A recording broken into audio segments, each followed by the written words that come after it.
What's up? It's 8 o'clock. It's the fourth day of March 2021. If nothing else in the world matters, Monopoly has started at Vaughn's and McDonald's today. So if that's a thing you're into, great. It's fun, I guess. It's harmless fun. I know people win it. I've never won it, but whatever. It's so if nothing else is going on in the world, Monopoly begins. Yes, free shit. I'm your grumpy guide to all things gaming, and one of the many topics that has missed me that apparently we need to comment on because we're YouTubers in the gaming community is the combat wheelchair thing. I don't know how this started. I don't know where this started. I don't know why this started. I don't know why it's a thing. Dungeons should be wheelchair accessible. Did wheelchairs even exist in the fantastical time place that we place Dungeons and Dragons? I mean, if we're saying in the Forgotten Realms, would wheelchairs exist with the level of magic and technology that's available in the Forgotten Realms? Probably it would exist. I'm sure. I mean, we've seen combat wagons and combat carts and combat donkeys. We've seen people weaponizing their tensors floating discs, and so why, in combat weaponized baby carriages for people who wanted to do lone wolf and cub. I remember one guy who had a monk who ran around in a dungeon with a rickshaw to carry all the party's equipment, and he combat the rickshaw, and that was like in second edition or third edition, whenever monks first became playable. So would wheelchairs exist in the world like the Forgotten Realms? Sure. Would somebody make a wheelchair combat appropriate with, like, I don't know, slashing blades on the side like Spartacus, and maybe, I don't know, things on top? You take like two beholder eyes and they shoot, But again, if we're talking the Forgotten Realms, and the magic and technology level is so advanced that you could easily fix whatever was making your character be in a wheelchair. So, but then again, I mean, we've seen combat baby carriages because people wanted to do lone wolf and cubs. We've definitely seen combat carts, combat wagons, weaponized tensors floating discs, combat ponies. So why not? Now, would a dungeon be wheelchair accessible? Let's look at this from a historical point of view. Ramps exist.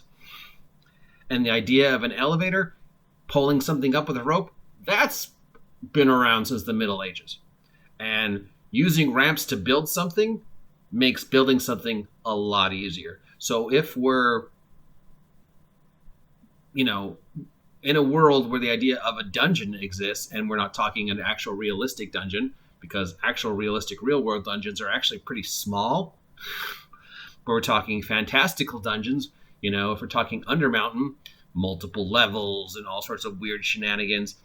If the technology exists to build dungeons of the ridiculous level that is in Dungeons and Dragons, when the technology exists, that somebody would have invented ramps and realized that it's a lot easier to move things up and down a ramp than it is stairs.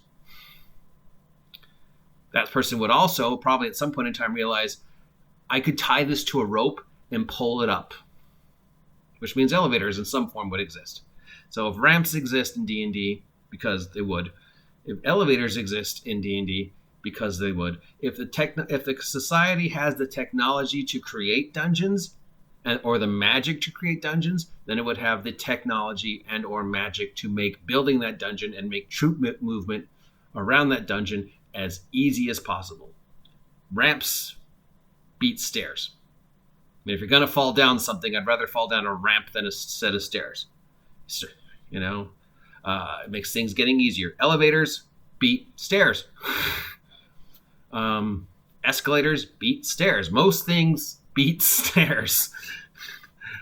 And pretty much everything beats ladders. So, would a dungeon be wheelchair accessible? This is a pointless argument because from day one, people have been bringing horses into dungeons.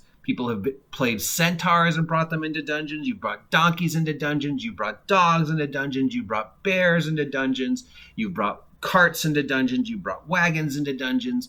You've brought cows into dungeons. Remember the How Do We Beat Tomb of Horrors? Just keep throwing cows at the traps until they're all set off. You've brought dogs into dungeons.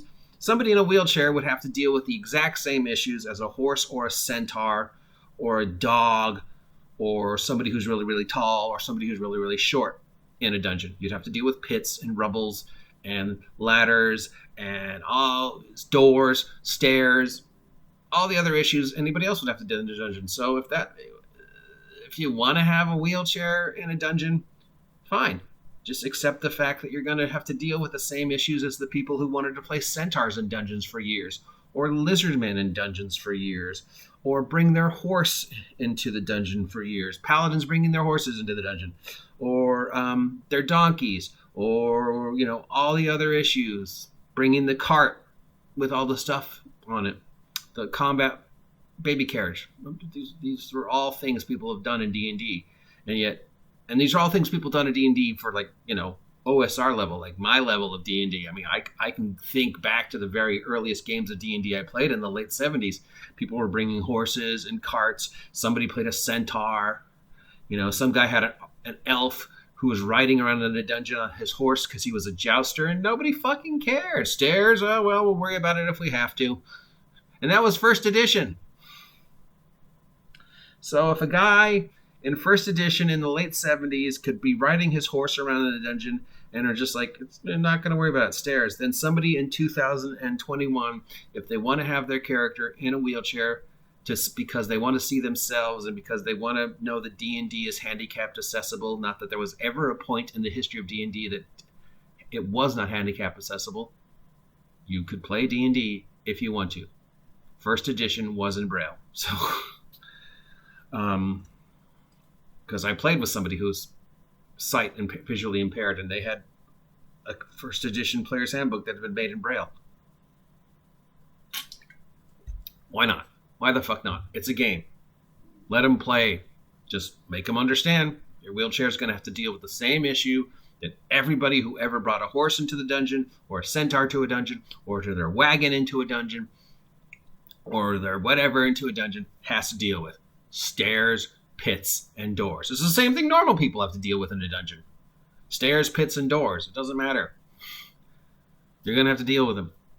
So, whatever. I don't know why this is a thing. I think there are far better things to invest your energy in gaming than the combat wheelchair phenomenon. I mean, why is this a thing? Why do we care? Who cares? Let them have their wheelchair. I don't care. Whatever. You want to have a wheelchair? Great. You have a wheelchair. There's a pit. What do? You have to deal with it the same way everybody else has to deal with the pit. There's stairs. What do? You have to deal with it with the same as the paladin on his warhorse. Has to deal with it. Blah, blah, blah, blah, blah. I don't know why this is a thing. My day. Get off my lawn.